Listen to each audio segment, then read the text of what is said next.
नमस्कार मित्रांनो, आज आपण बघतो थालीपीठं कशी बनवायची. सो इथे 4 प्रकारची पिठं घेतलेली आहेत. गहू, बेसन, ज्वारी, तांदूळ.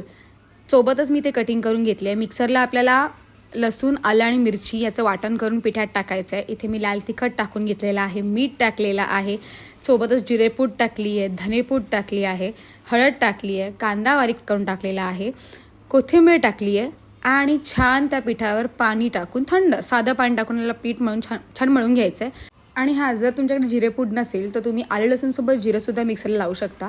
इथे मी ओला कपडा घेतला आहे पोळपाटावर, त्यावर मी छान पाण्याचा हात लावून थालीपीठांना थापटत छान प्रकारे भाजून घेतलेत. खुसखुशीत अशी खूप सुंदर झाली होती. लोणी टाकू शकता, माझ्याकडे लोणी नव्हतं तर मी बटर टाकले, अमूल बटर टाकलं आहे. सोबत दही किंवा चहासोबत लोणचं काहीही घेऊन तुम्ही ही थालीपीठं एन्जॉय करू शकता. खूप सुंदर झाली थालीपीठं आणि मला एवढी आवडली आहेत ना, आणि माझं पोट खूप छान गच्च झालं होतं. सो हेल्दी नाश्ता तुम्ही हा नक्की करू शकता. घरी नक्की ट्राय करा. खूप इझी आहे आणि खूप आवडेल तुम्हाला. बाय.